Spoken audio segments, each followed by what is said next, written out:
everyone, Raymond Mhor, Kilted Prepper here. How's everybody doing? It is very cold outside. Yesterday it actually got down to 1 degree, and then this morning I think it was a balmy 5. So it is rather chilly here in Virginia, and but we're staying warm. As you can see, I am not wearing a kilt today. I am wearing my house clothes. So see.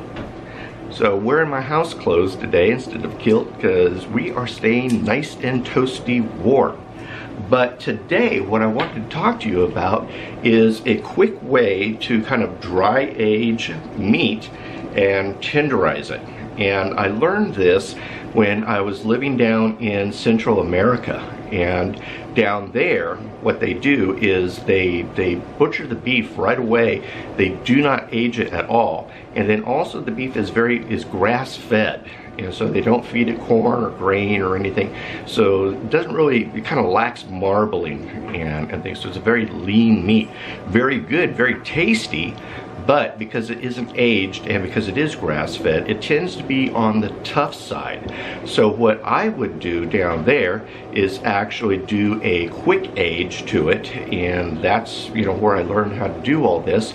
And you get a really nice tender piece of meat. It's got some good aging on it, so you get that good aged flavor and things. And so what I do is I thought I'd talk to you a little bit and show you what I'm using. And first thing I do is I've got meat tenderizer. Now this meat tenderizer contains a product called famine, and this is a derivative from papaya. And in fact down there what they do a lot is they'll smash up papaya and everything, get it kind of pulpy and everything, and soak their meat in that. And that will tenderize the meat. There's some sort of enzyme or something in papaya that will break down the meat fibers and give you a really good tasty piece of meat. And so when you're looking for meat tenderizer, make sure like the second product, usually it's going to be salt and then famine, and then they'll have some other things in it as well. But I always look to try to find a meat tenderizer that is high in famine, and this is made by Kroger. And so the Kroger brand is actually better than the Adolph's or some of the other more popular meat tenderizers out there because this has more famine in it. And then another thing that I use is, this is a Montreal steak seasoning, and I use this just to kind of flavor the meat and everything. And then another thing you're going to need are a couple of forks. So these are the things that you're going to need to get the meat going. And what I do, and I'll show you, here's what my meat products are looking like. But my meat has been aging now for about 4 or 5 days, and super tender. I've made sure that I check it around day 3. I'll do it, look at it, add some more meat tenderizer, fork it up. And what I do is just fork it up and make it really tender. And then again, splash some of this seasoning. Again, this year's seasoning is Montreal steak seasoning that we are making. And we have some standing rib roasts, aka prime rib, but it isn't prime, it's choice. The store had it on a great sale. It's great meat, but what I wanted to do is kick it up a notch and make it even more tender. So let's swing on over there and look at the meat. But before we do, make sure that you like, subscribe, and share this video. If you're not a subscriber, please do. Hit that little bell so that you get notified when I'm going to be posting more videos and everything, and that way you don't never miss anything that we put out. So let's get rolling. Now, what I've got here are my 2 bundles of meat. I started this back on Monday, and got some really good pieces of meat. And let me unroll what I've got here.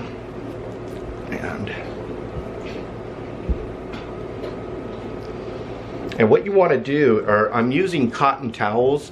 Use cotton towels. Don't use a blend or anything like that. Try to get some of these Egyptian towels, and they're all cotton and everything. And I have some specifically for when I'm doing my meat and things.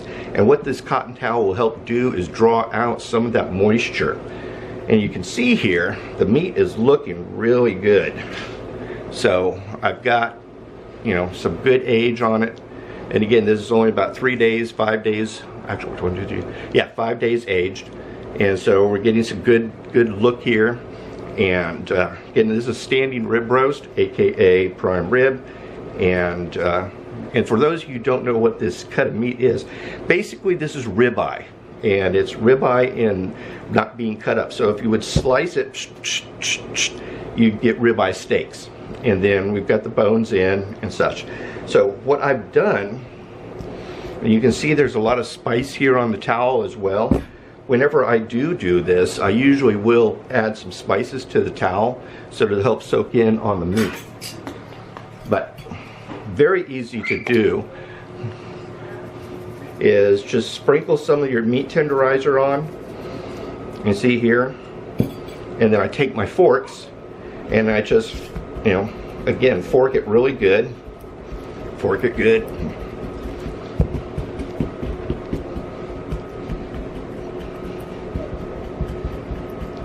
Now I've done this twice already. I did it first when I put the meat into the refrigerator, wrapped up, and then a couple days ago I took it back out and redid it again. And again, you want to just hit the tenderizer really quick. I'm not adding too much this time because this has been tenderized.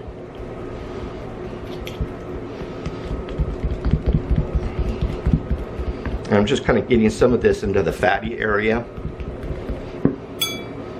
Flip it, add some more tenderizer.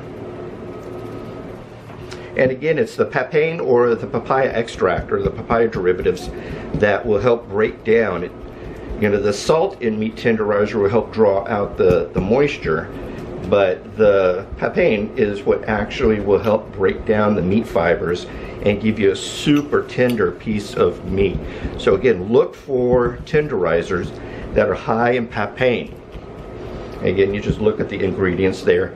For example, here's the ingredients right there. So just look at the ingredients. This, we've got salt, and then the next one is papain.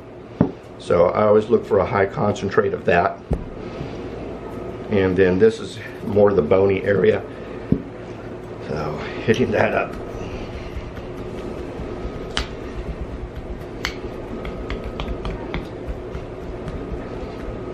So again, this is tenderizing the meat. And what I'll do then is I'll sprinkle this all over the towel, and then you wrap it back up. A lot of times I just fold it in. And this towel will help absorb all that moisture and get it going. So I'm going to continue to leave this in here. This is what we're actually cooking today. But since it's been sitting in the refrigerator, what I want to do is leave this at room temperature. This is the second piece of meat that I tenderized as well, and I just redid this one. So it's got all the meat tenderizer and everything, and again, spices and such. But you can see it's done, it's really nice looking. So you can get that in focus. Really nice looking, very tender, very nice. And again, since we're cooking these today, I'm going to leave these out and let them get to room temperature.